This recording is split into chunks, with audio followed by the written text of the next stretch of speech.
എല്ലാവർക്കും നമസ്കാരം. ഇന്ന് ഞാൻ പറയാൻ പോകുന്നത് പാലാഴി മഥനത്തെക്കുറിച്ചാണ്. നമ്മുടെ ഉള്ളിൽ നടക്കുന്ന മഹാസംഭവം. പാലാഴി മഥനം വെറുമൊരു പുരാണ കഥയാണെന്ന് കരുതി തള്ളിക്കളയാൻ വരട്ടെ. നമ്മുടെ പൂർവികർ അത്ഭുത കഥകളുടെ പുറംമോടിയിൽ ഒളിപ്പിച്ചു വച്ചത് അതിശക്തമായ ഒരു മനഃശാസ്ത്ര തത്വമാണ്. നമ്മുടെ ഉള്ളിൽ സദാ നടന്നുകൊണ്ടിരിക്കുന്ന ആഭ്യന്തര യുദ്ധത്തിൻ്റെയും അതിലൂടെ കൈവരിക്കേണ്ട ആത്മസാക്ഷാത്കാരത്തിൻ്റെയും ഭൂപടമാണത്. എന്താണ് ഈ കഥയുടെ യഥാർത്ഥ പൊരുൾ? പാലാഴി, അതായത് ദ ഓഷ്യൻ ഓഫ് കോൺഷ്യസ്നസ്, ഇത് പുറത്തുള്ള കടലല്ല, നമ്മുടെ അന്തരംഗമാണ്. അനന്തമായ സാധ്യതകളും വികാരങ്ങളും നിറഞ്ഞ നമ്മുടെ മനസ്സ്, ദേവന്മാരും അസുരന്മാരും, ദ ഡ്യുവാലിറ്റി ഓഫ് മൈൻഡ്, നമ്മുടെ ഉള്ളിലെ സച്ചിന്തകളും ദുർചിന്തകളും.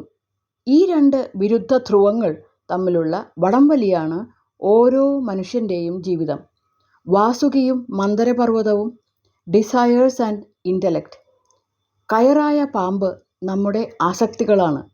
കടകോലായ പർവ്വതം നമ്മുടെ വിവേകവും.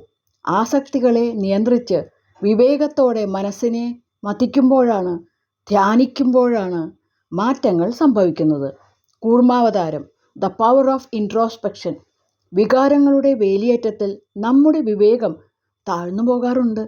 അവിടെയാണ് ബോധം എന്ന കൂർമാവതാരം ഉണരേണ്ടത്. ഒരു ആമയെപ്പോലെ ഇന്ദ്രിയങ്ങളെ ബാഹ്യലോകത്തു നിന്ന് പിൻവലിച്ച് ഉള്ളിലേക്ക് നോക്കാൻ സാധിച്ചാൽ മാത്രമേ നമുക്ക് വീണ്ടും ഉയരാൻ കഴിയൂ. വിഷം മുതൽ അമൃത് വരെ, അതായത് ദ പ്രോസസ് ഓഫ് പ്യൂരിഫിക്കേഷൻ. മനസ്സിനെ കടയുമ്പോൾ ആദ്യം അമൃതല്ല വരിക, മറിച്ച് കാളകൂട വിഷമാണ്.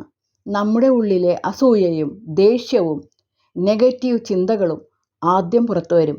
അതിനെ അതിജീവിച്ച് മുന്നോട്ട് പോകുന്നവന് മാത്രമേ ശാന്തിയുടെയും ഐശ്വര്യത്തിൻ്റെയും ശ്രീദേവിയെയും ഒടുവിൽ മരണമില്ലാത്ത ജ്ഞാനമാകുന്ന അമൃതിനെയും ലഭിക്കൂ. നമ്മൾ പഠിക്കേണ്ട പാഠം: ബാഹ്യമായ നേട്ടങ്ങൾക്കപ്പുറം സ്വന്തം മനസ്സിനെ മഥനം ചെയ്ത് ഉള്ളിലെ തിന്മകളെ പുറന്തള്ളാനും ബോധത്തെ ഉണർത്താനുമാണ് ഭാരതീയ ദർശനങ്ങൾ നമ്മോട് പറയുന്നത്. ഈ വിവേകമാണ് നമ്മുടെ യഥാർത്ഥ ആയുധം. ഓരോ വീഴ്ചയിലും നമ്മുടെ ഉള്ളിലെ വിഷ്ണു ബോധമായി ഉണരട്ടെ. നന്ദി.